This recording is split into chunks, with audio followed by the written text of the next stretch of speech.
अब ना अगर जो कल हमने प्रोग्राम किया, ठीक है, उस प्रोग्राम को चेकआउट करते हैं।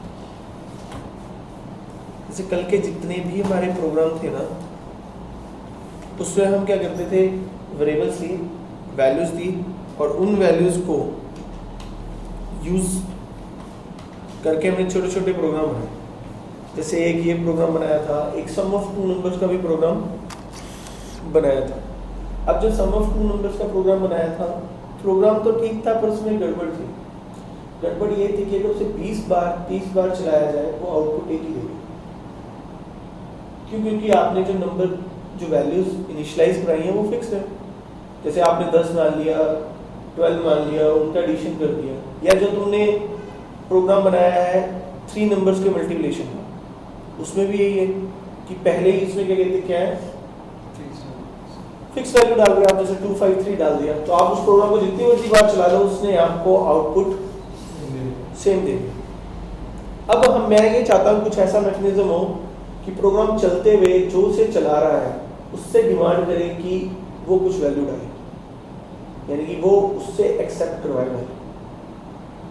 यानी कि मैं चाहता हूँ कि स्क्रीन थोड़ी देर के लिए रुके और यूजर से डिमांड करे कि भाई मुझे वैल्यू इनपुट करवाओ, ठीक है। तो उस केस में अब हम क्या करें? तो उसके लिए यानी चैलेंज ये है कि, या हमें रिक्वायरमेंट ये है कि हमें यूजर से इनपुट करवाना है नंबर। यानी कि हम कुछ ऐसा मैकेनिज्म या कैसे सेटिंग करें जिससे यूजर से मांगा जाए कि क्या वेरिएबल या क्या वैल्यू वो चाहता है, वो खुद अपने हिसाब से डाले। तो उसके लिए हमारे पास एक फंक्शन है, मतलब समझ में नहीं आता, थोड़ा पीछे हो, मतलब इस तरीके से बैठ जाओ कि ये भी दिख जाए और बोर्ड भी दिख जाए। तुम लोगों को दिख जाएगा, तो तुझे थोड़ी सेटिंग करनी पड़ेगी, ठीक है। तो अब मैं क्या करना चाहता हूँ कि यूजर से इनपुट करवाना चाहता हूँ। तो यूजर से इनपुट कराने के लिए हमारे पास एक फंक्शन है। जैसे डिस्प्ले कराने के लिए कुछ भी हमारे पास एक फंक्शन आता है, वैसे ही हमारे पास इनपुट कराने के लिए भी एक फंक्शन, और जो इनपुट कराने के लिए फंक्शन यूज होता है उसका नाम है स्कैनफ, ठीक है। जैसे प्रिंटफ हो गया डिस्प्ले कराने के लिए, और जो स्कैनफ हो गया वो है इनपुट कराने के लिए आप यूज करते हैं। पर लेकिन जब इनपुट होगा तो अगेन वही इशू आएंगे कि किस तरह का इनपुट होना है, इंटीजर इनपुट होना है, फ्लोट इनपुट होना है, या कैरेक्टर इनपुट होना है। और इनपुट होने के बाद वो वैल्यू जानी चाहिए वेरिएबल के पास। तो स्कैनफ का सिग्नेचर क्या होता है? सिग्नेचर का मतलब उसका सिंटैक्स क्या है? जनरली आप डबल कोट्स लिखते हो और यहाँ लिखते हो फॉर्मेट स्पेसिफायर, ठीक। उसके बाद आप लिखते हो एड्रेस ऑफ वेरिएबल, यानी जो वेरिएबल है उसका एड्रेस राइट डाउन करते हो। यानी कि अगर मान लो मुझे इंटीजर इनपुट कराना है तो मैं यहाँ के लिखूंगा %d, फ्लोट लेना है तो %f, कैरेक्टर लेना है तो %c, ठीक। अब बात ये आती है कि ये तो हम निकाल लेंगे, पर एड्रेस कैसे निकालेंगे किसी वेरिएबल का? अभी तक हमने एड्रेस निकालने की कोई बात नहीं की। तो रिमेंबर दैट एड्रेस निकालने के लिए एक एड्रेस ऑफ ऑपरेटर आता है जिसका नाम है एम्परसेंड, ठीक है। यानी ये एंड वाला जो सिंबल होता है इसको यहाँ पर एम्परसेंड कहा जाता है। ये एक एड्रेस ऑफ ऑपरेटर है। आपने यानी अगर एक एज नाम के वेरिएबल में इनपुट करानी है तो आप ऐसे लिख सकते हो स्कैनर %d, आपने लिया %age, यानी कि ये बताएगा कि जो रीड होना चाहिए it should be the type of integer, और वो स्टोर करने के बाद कहाँ जाए? एज नाम के एड्रेस में चला जाए, ठीक है। आप एक साथ एक से ज्यादा भी इनपुट करवा सकते हो एक ही स्कैनफ में। जैसे हम यहाँ scanf %d, %c, %f and %a ले लिया, %b ले लिया, %c, इस तरीके से भी कर लिया। पहली इनपुट इंटीजर की लेगा, इस a नाम के वेरिएबल में डाल देगा। दूसरी कैरेक्टर लेगा, इस वाले में डाल देगा। तीसरी फ्लोट लेगा, इसमें डाल, ठीक है। अब जब आप ये चलाओगे तो इससे होगा क्या, जो आपकी स्क्रीन है ना वो रुक जाएगी, ठीक है। और स्क्रीन रुकते हुए वेट करेगी जब तक आप कुछ इनपुट नहीं कर देते। और जैसे ही आप कुछ डाल के एंटर प्रेस करोगे तो जो भी डाला है वो उसको रीड कर लेगा और स्टोर कर लेगा, ठीक है। अब क्या होता है, एक प्रॉब्लम आती है, जैसे लेट अस सपोज कर लो अगर मैं ये दो लाइनें लिख दूं, scanf %d और मैंने यहां ले लिया %a, उसके बाद मैं scanf करा दूं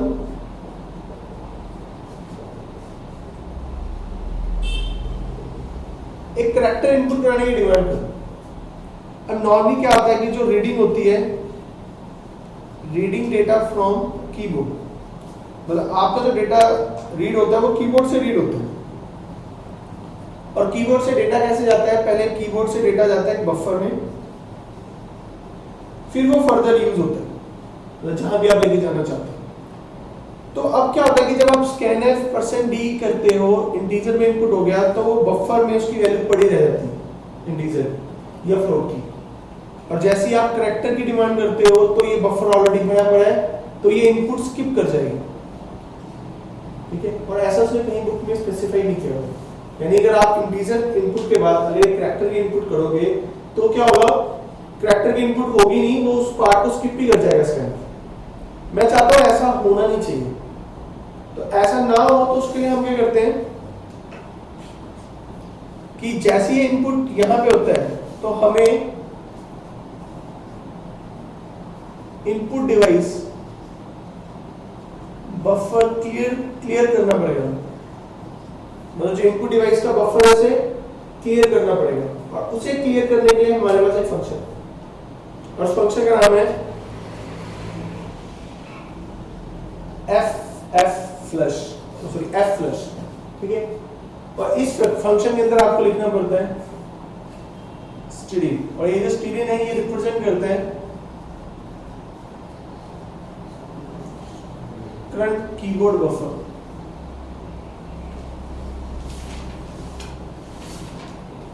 डिवाइस को या करंट इनपुट डिवाइस जो यूज कर रहे हो, तो यानी कि ये चीज आपको लिखनी पड़ेगी।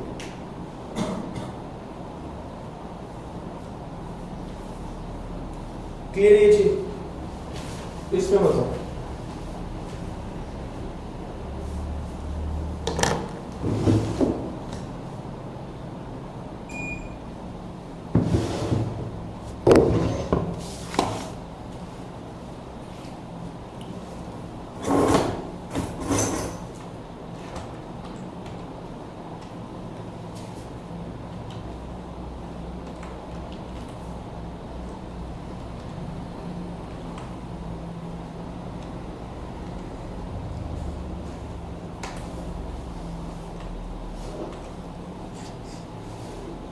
और एक थोड़ा सा है, जब भी आप फ्लश यूज करते हो ना तो हैश इंक्लूड स्टूडियो डॉट लिखना कंपल्सरी। जैसे मैंने बोला था ना ये ऑप्शनल है, पर इस केस में कंपल्सरी हो जाएगा जब भी आप fflush को यूज करो। क्लियर ये बताओ। तो अब मैं क्या करता हूँ, यहाँ आता हूँ, एक प्रोग्राम आता हूँ scanf का। मैंने एक इंटीजर नम लिया, मैं कहता हूँ इसकी वैल्यू इनपुट होनी चाहिए, तो मैं लिखा scanf %d करने के बाद ये जो वैल्यू है एड्रेस ऑफ नम में डाल, ठीक है। उसके बाद printf नंबर कॉलन %d और नम की वैल्यू शो करो। मैंने ये प्रोग्राम, जैसे ही मैं इस प्रोग्राम को चलाता हूँ स्क्रीन रुक रही है और कर्सर ब्लिंक कर रहा है, और ये तब तक रुकी रहेगी जब तक आप कुछ डाल नहीं देते, और डालने के बाद एंटर प्रेस नहीं करते, ठीक। आउटपुट देखें तो ये लिखिए। पर एक सोचने वाली बात है कि यार अगर ऐसे कर्सर ब्लिंक करेगा वो तो किसी को पता ही लगेगा कि क्या कर रहे हैं, पर लेकिन ये कोई प्रॉब्लम नहीं है, ठीक है। पर हाँ एक लॉजिकल सेंस से देखा जाए तो ये गड़बड़ है। तो मैं क्या करता हूँ, यहाँ आता हूँ और यहाँ printf एंटर एनी नंबर कर देता हूँ, ठीक है। अब क्या होगा, इनपुट करने से पहले वो मैसेज दिख जाएगा, तो पर्सन को थोड़ी क्लैरिटी हो जाएगी कि एक्चुअली में हैपन क्या कर रहा है। वैसे ये मैसेज कंपलसरी नहीं है, बट अगर आप प्रोग्राम को आप थोड़ा सा इंटरेक्टिव बनाना चाहते हो तो ये करो, तो ये एक अच्छी हैबिट होगी। मैं डाल दी ऑल्ट F5, ठीक है। अब मैं करता हूँ एक करैक्टर वेरिएबल ले लेता हूँ ch, और मैं कहता हूँ यार एक करैक्टर भी इनपुट होना चाहिए, printf enter any character, scanf %c m%ch, और उसके बाद मैंने यहाँ डिस्प्ले करा दिया printf character %c ch, run किया। उसने से रेट इनपुट मांगी, अगर हम चेकआउट करें उसने इसको स्किप भी कर दिया, ठीक है। जैसे मैं यहाँ आता हूँ फिर रन करता हूँ, ठीक है, तो यानी वो रीड ही नहीं कर रहा, स्किप कर जा रहा है।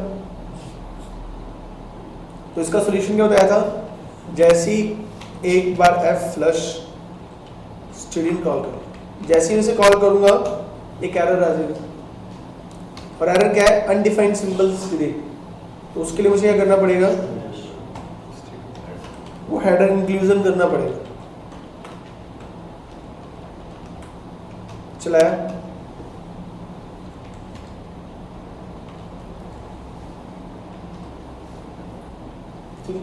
क्लियर ये चीज। इतनी चीज से एक चीज समझ में आ गई कि वो जो आउटपुट वाली स्क्रीन है ना, उसे रोका जा सकता है। जैसे वो रुक रही है, किस लिए रुक रही है, इनपुट लेने के लिए। यानी कि जब भी अगर आप अपनी स्क्रीन से कुछ इनपुट की डिमांड करवा दो तो वो रुकती है, मतलब स्क्रीन थोड़ी देर से रुकेगी। कब तक रुकी रहेगी, जब तक आप कुछ प्रेस करके उसे प्रोवाइड नहीं कर सकते। तो इट मींस ऐसा नहीं हो सकता कि यार आउटपुट देखने के लिए मुझे की एक्स्ट्रा प्रेस करनी पड़ती है। जैसे मैं पहले कंपाइल करता हूँ, ठीक, फिर रन करता हूँ, रन करके मैंने वैल्यू डाली, जब तक इनपुट मांग रहा है तब तक तो रुका हुआ स्क्रीन पे, तो जैसे ही मैं आया वापस आ गया, और मुझे देखने के लिए ऑल्ट F5 करना पड़ता है। कुछ ऐसा हो गया कि ये आउटपुट के बाद थोड़ी देर रुका है। रुकने की एक ही टेक्निक है हमारे पास कि यूजर से कुछ मांग लो, यूजर से मांग लेगा तो प्रोग्राम रुक जाएगा उस पर्टिकुलर पॉइंट पे। तो हमारे पास ना कुछ और फंक्शन आते हैं, ठीक है, और वो फंक्शन बने इस पर्पस के लिए, वैसे उनका पर्पस अलग है, लेकिन आप यहाँ पर स्क्रीन को रोकने के लिए उनको यूज कर सकते हैं। अब वो फंक्शन कौन कौन से वो डिस्कस करना है, और ये एक वाइवा के क्वेश्चंस भी हैं। जैसे अगर आप सी के कॉलेज वगैरह में प्रैक्टिकल होते हैं तो प्रैक्टिकल में ये क्वेश्चन भी पूछा जाता है कि इनकी यूटिलिटी क्या है। और फंक्शन का नाम है गेट ch, जैसे गेट ch, खाली ये फंक्शन है, ठीक है। और ये फंक्शन है कौन सी हेडर फाइल में, कोनियर रोटेशन, ठीक है। और गेट ch करता क्या है, इसकी फंक्शनैलिटी क्या है, get a character from the screen, मतलब जो आपकी स्क्रीन है वहां से कैरेक्टर की डिमांड करेगी, ठीक। और कैरेक्टर कंज्यूम कैसे होगा, और and consume it as you press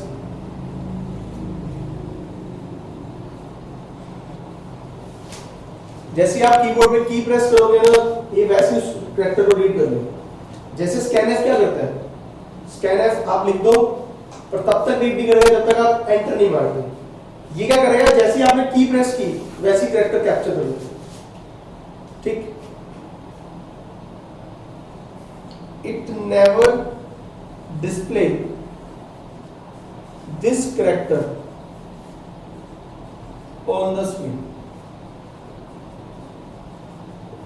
यानी कि ये गेट ch जो कैरेक्टर कंज्यूम किया, अभी क्या होता है स्कैनएफ में मैं जो टाइप करता हूँ स्क्रीन पे दिखता है, पर इसमें क्या होगा, जो भी आप लिखोगे या कोई की प्रेस करोगे वो डिस्प्ले नहीं होगी,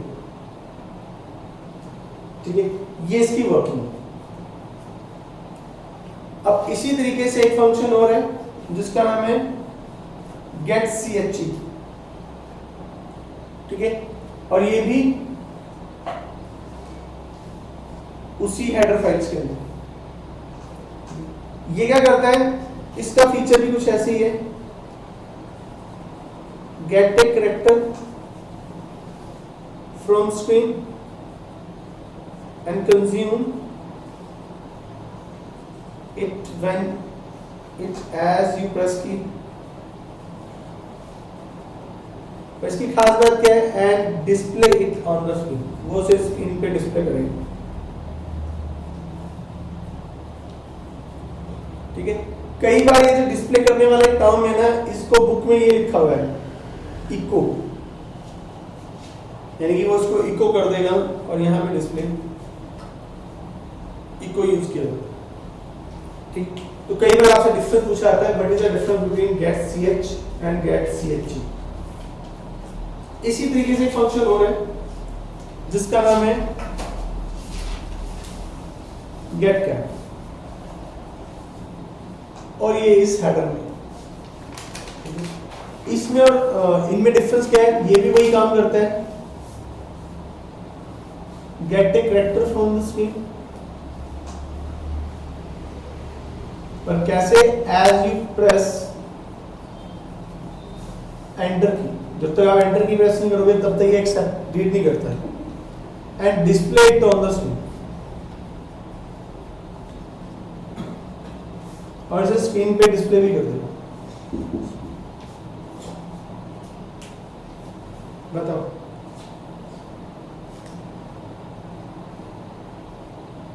हो जाएगा?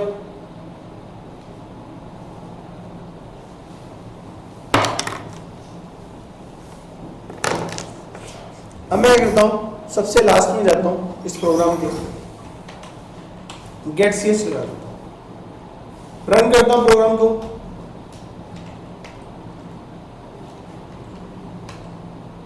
स्क्रीन रुकी गई, क्यों, गेट ch कैरेक्टर डिमांड करता हूं।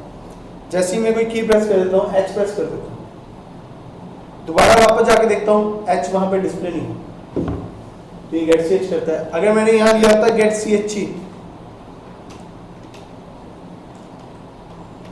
और मैंने यहाँ पे मान लो कोई V प्रेस कर दिया, ऑल्ट F5 किया, तो जो की प्रेस की थी वो डिस्प्ले होगी स्क्रीन के ऊपर, क्लियर। मैं इधर आता हूँ, गेट कैर ले लेता हूँ, चलाया, नंबर लिया, ठीक, और अगेन ये बैक कर गया, सेम रीजन, बफर क्लियरेंस, तो यहाँ भी इसे चलाने के लिए आपको एक बार F फ्लश स्टेडियन लिखना पड़ेगा।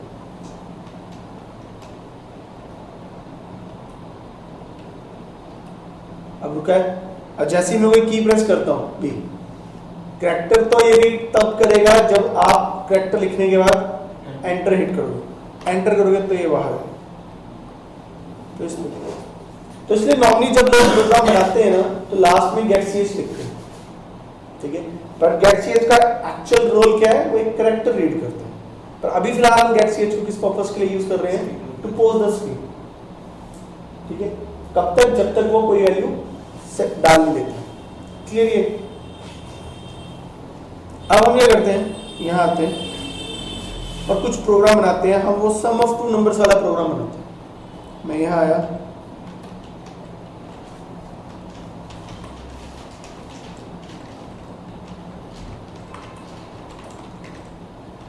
इंटीजर n1 लिया, n2 लिया और एक आंसर लिया,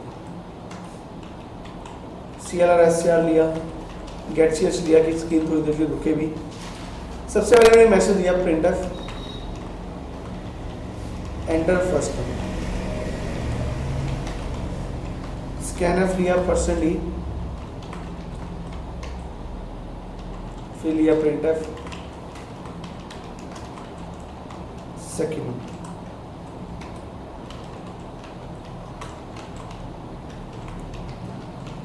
ये answer is equal to n1 plus n2, फिर printf the sum input number मैंने ये ले लिया आंसर, चलाया, प्रोग्राम 2 नंबर मांगेगा, सब करके आ जाए, ठीक है, क्लियर। अब ये होता है कि अब आपको ना बहुत सारे क्वेश्चन होंगे इसके, और एक क्वेश्चन लिख लो, ये क्वेश्चन मेरी तरफ से है, बाकी क्वेश्चन तुम्हारे बुक में से। Input 10 numbers and find out their sum. मैं तुम्हें 10 नंबर यूजर से इनपुट करवाने हैं। जैसे कभी भी ये वर्डिंग यूज कर हो जाए ना प्रोग्राम में, input 10 numbers, it means user से रीड कराओगे। अगर कोई बोल दे take 2 numbers from the keyboard, तो इट मींस इनपुट कराओगे। अगर कोई ये लिख दे रीड 2 नंबर्स, तो वो भी इनपुट ही है। अब मैं करता हूं, कुछ क्वेश्चंस हैं, ठीक है, बुक में से, वो हम चेकआउट कर रहे हैं।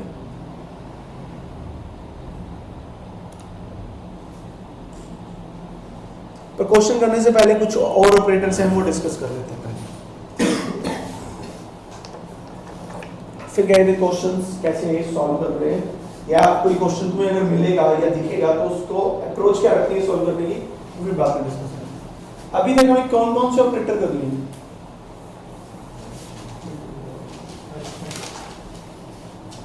कौन कौन से, अरिथमेटिक कर लिए, और असाइनमेंट, और आज ही किया एड्रेस ऑफ, वो भी एक ऑपरेटर, ठीक है। अब उसके बाद एक सेक्शन आता है हमारे पास अरिथमेटिक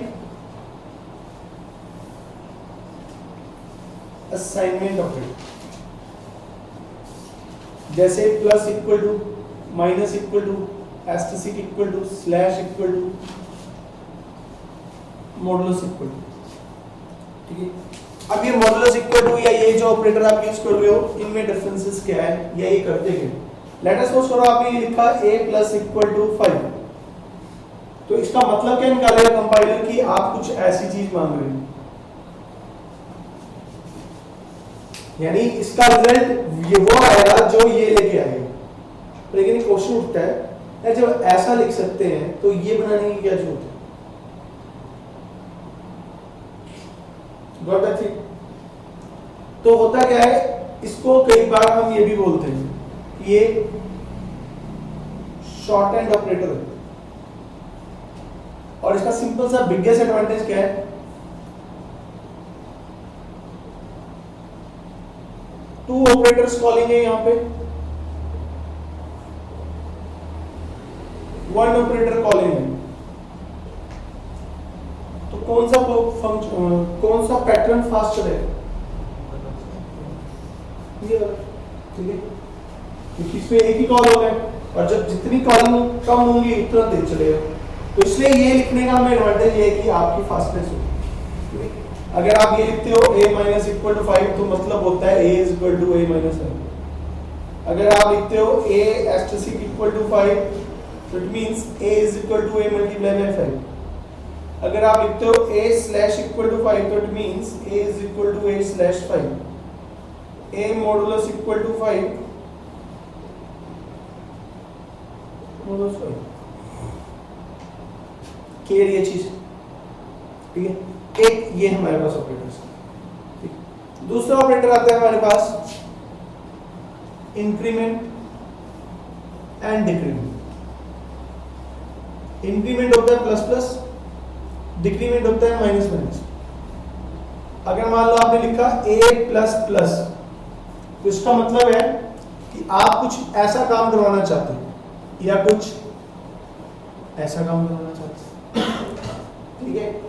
यानी कि अगर किसी वेरिएबल में एक का इंक्रीमेंट करना हो, तो आपके पास 3 टेक्निक्स हैं परफॉर्म करने की। तीनों में डिफरेंस क्या है? ये इनका डिफरेंस तो हमें पता ही है, हम इन दो का डिफरेंस देख लेते हैं। यहां पे 2 ऑपरेंड्स इवैल्यूएट होंगे, और यहां पे 1 ऑपरेंड इवैल्यूएट होगा। तो कौन सा फास्ट चलेगा? हमारा क्या है, प्लस प्लस का, ठीक है। एक तो तुमने ये ध्यान रखना कि ये इस तरीके से काम करते हैं। अब बात आता है कि इस इंक्रीमेंट और डिक्रीमेंट को लगाने के दो तरीके हैं। जैसे एक तरीका है प्री इंक्रीमेंट, एक है पोस्ट इंक्रीमेंट। प्री इंक्रीमेंट कुछ ऐसा लिखा जाता है, पोस्ट इंक्रीमेंट कुछ ऐसा लिखा जाता है। अब आती है दोनों में डिफरेंस। अगर आप प्रोग्राम में सिर्फ इतना लिखते हो तो दोनों में कोई डिफरेंस नहीं। डिफरेंस तब आता है जब ये किसी एक्सप्रेशन के अंदर होते हैं, और जब ये एक्सप्रेशन के अंदर होंगे तो इनके डिफरेंसेस कंसीडर किए जाते हैं। प्री इंक्रीमेंट क्या कहता है कि पहले इंक्रीमेंट होगा, उसके बाद उसकी वैल्यू यूज होगी एक्सप्रेशन के अंदर। जैसे प्रीपेड होता है, पहले पे करो देन जो फैसिलिटी है उसे यूज करो। पोस्टपेड में क्या होता है, पहले यूज करो देन पे करो। ठीक, तो वैसे सेम यहाँ क्या होगा, लेट अस सपोज करो मेरे पास एक इंटीजर a है, मैंने 10 लिया, मैंने इंटीजर b लिया, लिखा प्लस प्लस a। सबसे पहले इंक्रीमेंट करेगा, a की वैल्यू को 11 बनाएगा, फिर उस a को साइन करेगा b को। तो अगर यही सेम सिनेरियो यहाँ होता तो थोड़ी सी कहानी बदली होती। जब आप a प्लस प्लस करोगे तो पहले यूज होगी, यानी a की वैल्यू इसको मिल जाएगी, b 10 हो जाएगा, देन a 11। तो ये प्री इंक्रीमेंट और पोस्ट इंक्रीमेंट में डिफरेंस है। ठीक है, अभी तक हमने कितनी हेडर्स के बारे में बात की है, फाइल्स की दो, stereo.h और audio.h। एक हेडर फाइल और है हमारे पास जिसका नाम है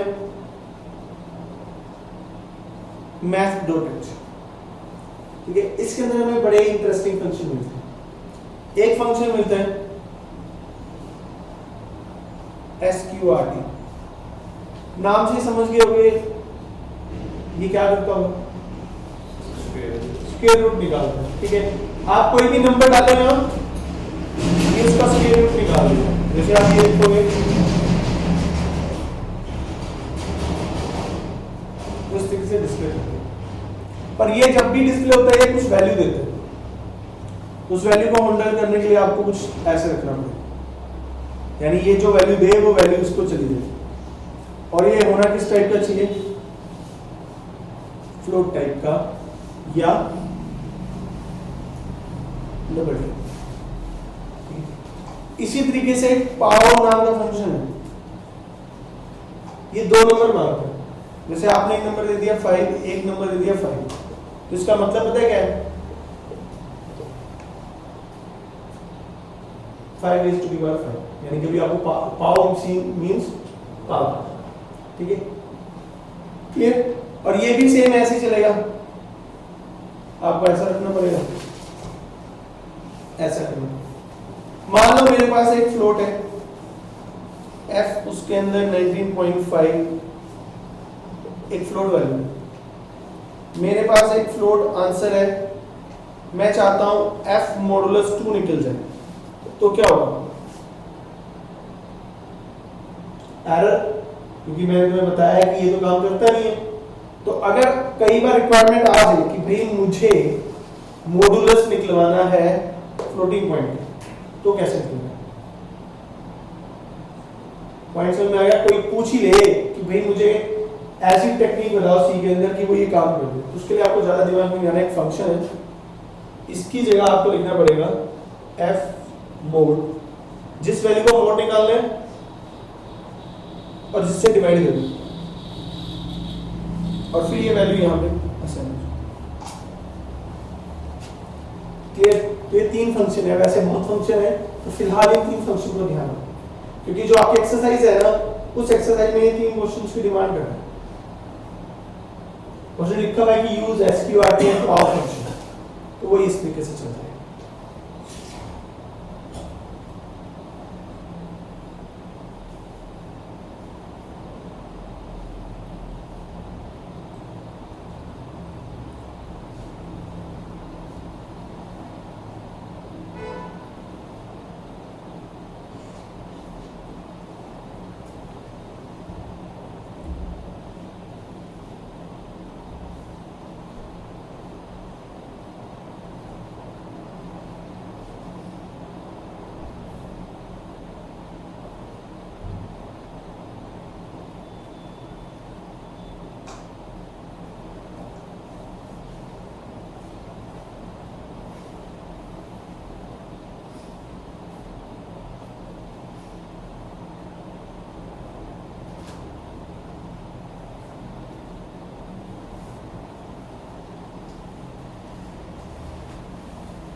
अब हम क्या करते हैं, इनको प्रैक्टिकली चेकआउट करके देखते हैं, जितने भी की।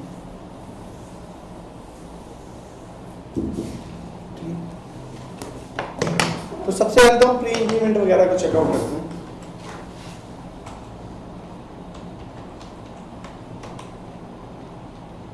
यहाँ आए, मैंने एक नंबर लिया नम, ठीक, और यहाँ डाल दिया नम की इनिशियली वैल्यू मैंने ली 5, ठीक, मैंने लिखा प्रिंटफ %d मैंने plus plus num plus plus num अब बताओ क्या होगा?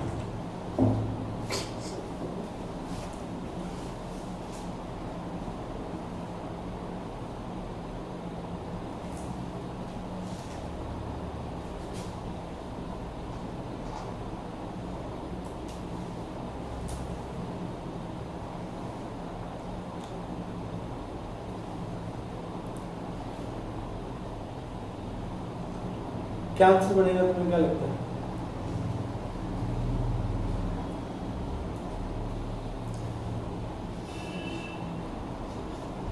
चलो चलते हैं, सबसे पहले यहाँ आते हैं। सबसे पहले ये सॉल्व हो रहा होगा तो ये आपसे पूछेगा कि प्लस प्लस नम करें, यानी पहले इंक्रीमेंट करें नम में। नम की वैल्यू क्या चल रही है? 5 कितनी हो जाएगी? 6 होके ये डिस्प्ले हो जाएगा। दूसरे पे आएगा, वहां है पोस्ट इंक्रीमेंट, पहले यूज होगी। करंटली नम की वैल्यू क्या चल रही है? 6, क्योंकि ऑलरेडी इंक्रीमेंट हो चुका है इसमें। तो वो क्या करेगा? 6 ही डिस्प्ले कर देगा, डिस्प्ले करने के बाद उसमें इंक्रीमेंट कर देगा और वो 6 से हो जाएगी 7। फिर अगला है pre increment. Now num value is 7, pre increment होगा 8 डिस्प्ले होगा, डिस्प्ले होने के बाद दे देगा, डिस्प्ले करके अगली स्टेटमेंट में पहुंचेगा। यहाँ है नम प्लस प्लस, तो पहले डिस्प्ले होगा फिर इंक्रीमेंट होगा, यानी जब पूरा ये खत्म हो जाएगा तो वो 9 हो चुका होगा और डिस्प्ले क्या हुआ है? 6 6 8 8। तो मेरे हिसाब से ये आउटपुट आनी चाहिए। चलाते हैं, आ क्या रही है? 9775। तो गड़बड़ कहाँ होगी? मैं कैसे सॉल्व करने बैठा था? लेफ्ट टू राइट, पर जब आप प्रिंटफ के अंदर करते हो तो आपको राइट टू लेफ्ट चलो। अब जो चीज मैंने की उसे राइट टू लेफ्ट सोल्व करो। सबसे पहले आएगा num plus plus. Now what is the value of num? 5 display हो जाएगा और वो 5 से क्या हो गया? 6 हो गया। फिर आया plus plus num, pre increment 6 से हो गया 7 डिस्प्ले हो गया। फिर आया नम प्लस प्लस, तो 7 डिस्प्ले हो गया और वो 8 हो गया क्योंकि पोस्ट इंक्रीमेंट।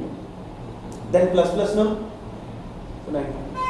इस क्वेश्चन का आंसर वो इंसान दे सकता है जिसको पता हो राइट टू लेफ्ट। तो तुम्हें ध्यान रखना है, जब ये प्रिंटफ का एनवायरनमेंट आएगा तो तुम्हें राइट टू लेफ्ट वर्क कर, नहीं तो फिर आंसर कैलकुलेशन हमारी तब भी सही थी लेकिन आंसर गलत कंसीडर किया जाएगा। क्लियर है? तब हेडर नहीं डालना पड़ेगा, हेडर वगैरह यूज नहीं करना। ना नहीं, तो ऑपरेटर है, ये तो पहले से डिफाइन है स्टूडियो डॉट एच के अंदर, उसके लिए कोई हेडर। जहां हेडर की जरूरत होगी ना तो मैं एक्सप्लिसिटली एक्सप्लेन करूंगा कि भाई यहाँ लगाना है। जैसे फर्स्ट रीडिंग में मैंने तो बताया कि यार यहाँ यूजन जरूरी है।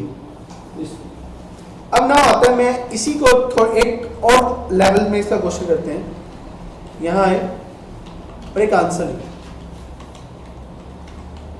मैंने कहा answer is equal to plus plus num plus num plus plus plus plus plus num. फिर मैंने कहा प्रिंट एफ आंसर की वैल्यू शो। अब सेकंड वाले के केस में क्या आंसर आएगा? एरर। हाँ, तो क्या बनेगा?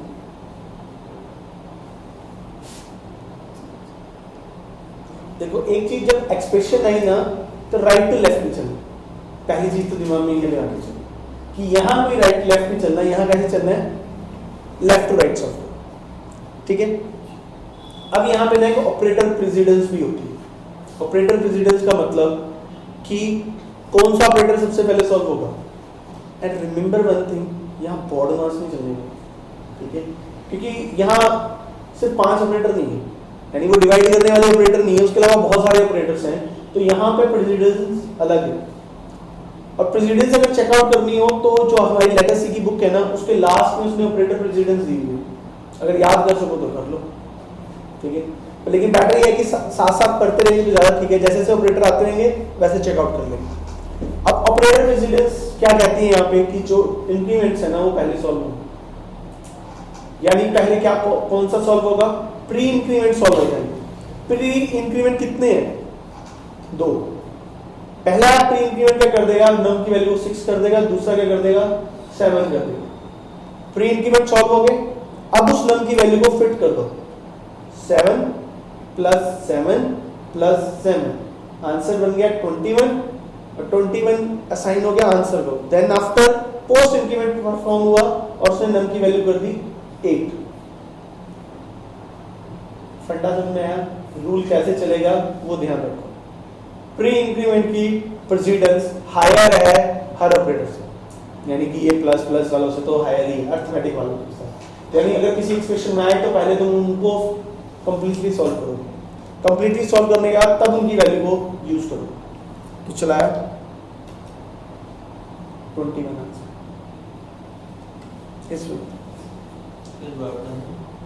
देखो ना, प्री इंक्रीमेंट है ना, उसकी प्रेसिडेंस किसी एक्सप्रेशन में सबसे ज्यादा है। अगर प्री इंक्रीमेंट ऑपरेटर लगा हुआ मिला तो सबसे पहले प्री इंक्रीमेंट सॉल्व होगा, देन आफ्टर उसकी वैल्यू यूज की जाएगी। तो प्री इंक्रीमेंट 2 बार था तो उसने 5 से 6 बनाया, 6 से 7 बनाया, फिर वो जो नम की वैल्यू आई तो उसे हर जगह फिट आउट। क्लियर? ठीक है, अगला क्वेश्चन करते हैं, जिसमें मैं ना वो ऑपरेटर्स यूज कर लेता हूँ जो मैंने क्वेश्चन किए थे कि math.h है, उसको एक बार ट्राई आउट करके देखो। मैंने एक नंबर लिया, एक फ्लोट आंसर और n लिया।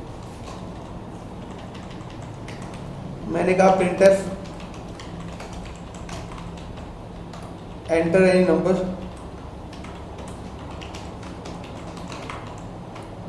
m%num, हमें इसका स्क्वायर रूट निकला है, तो मैंने लिया answer is equal to sqrt, num pass कर दिया। फिर लिखा printf square root of %d is %f, ये ना चला के देखा, मैं क्या 3 का स्क्वायर रूट निकाल तो 1.73, कुछ ऐसे निकाल के देखिए।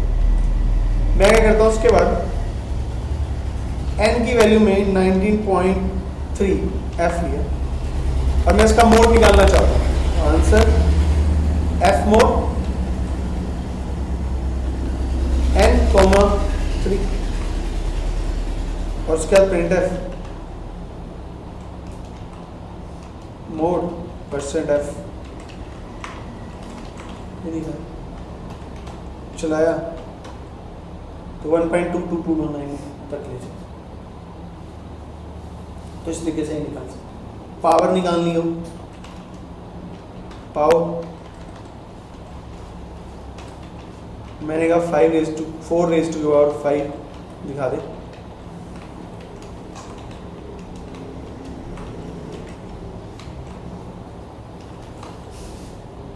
चलाया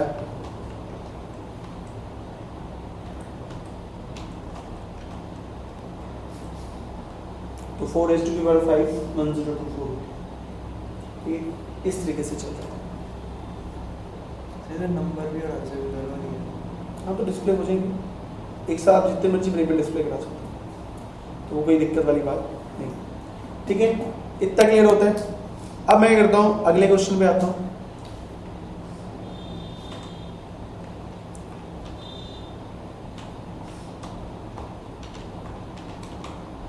अब इस क्वेश्चन को करने के से पहले हम एक स्टेटमेंट पढ़ते हैं।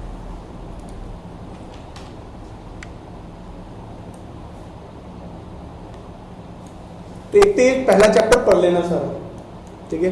अगर कोई डाउट हो तो वो पूछ सकते हो।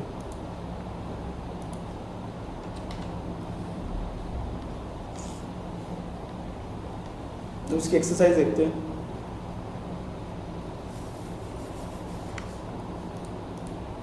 जैसे पहला क्वेश्चन ये वाला, ये रमेश की बेसिक सैलरी है जो इनपुट थ्रू कीबोर्ड, यानी एक बेसिक सैलरी लेनी पड़ेगी जो कीबोर्ड से डलवानी है, मींस स्कैनफ यूज करना पड़ेगा। दूसरा, उसका डीए 40% ऑफ बेसिक सैलरी है, यानी ये चीज इनपुट तो होगी नहीं, ये कैलकुलेट होगी on the basis of basic salary. तीसरा, उसका house rent allowance 20% of the basic salary, ये भी कैलकुलेट होगा। Write a program to calculate is gross salary, और ग्रॉस सैलरी होती है बेसिक सैलरी में ऐड कर दो डीए, फिर एचआरए इंक्लूड कर दो। सबसे पहला काम फाइंड आउट करो टोटल नंबर ऑफ वेरिएबल्स कितने यूज करोगे इस प्रोग्राम के। एक तो बेसिक सैलरी का हो गया, एक डीए का हो गया, एक एचआरए का और एक ग्रॉस सैलरी की हो गया, तो टोटल हो गए 4। उसका ये डिसाइड करो उनकी डेटा टाइप क्या लोगे, क्या सोच रहे हो, क्या डेटा टाइप लेना चाहिए।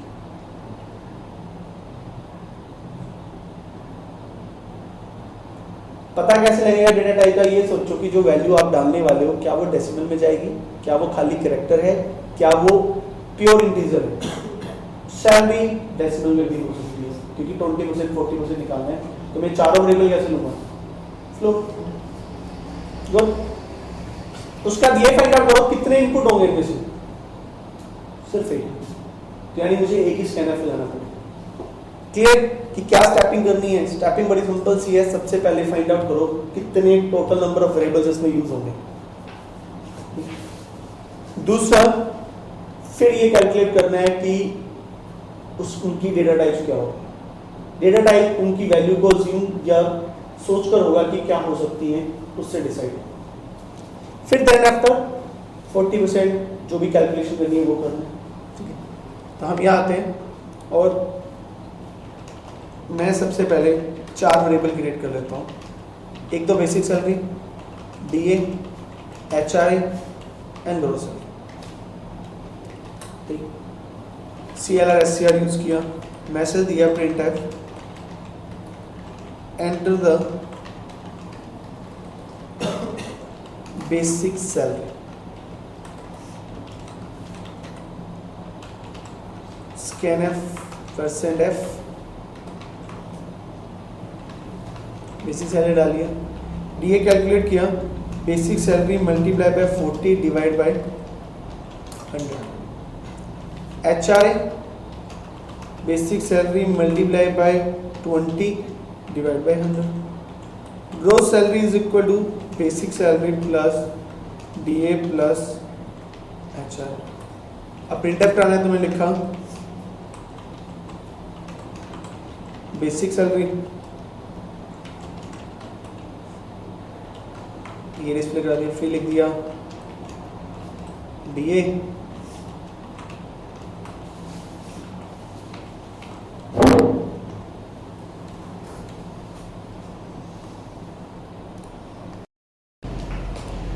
ठीक है। तो जैसे डीए निकाल लिया,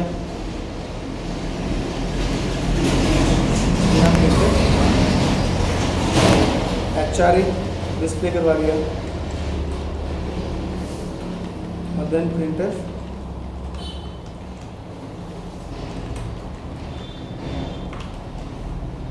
ग्रॉस सैलरी डिस्प्ले। इस तरीके से हमने वैल्यू डिस्प्ले फिर डी के पीछे सेमीकोलन नहीं है। हाँ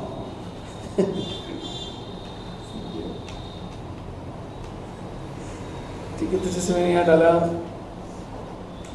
12,500 दिया, गेट CS नहीं लिया, तो इस तरीके से वो कैलकुलेट करके बता दिया कितनी है,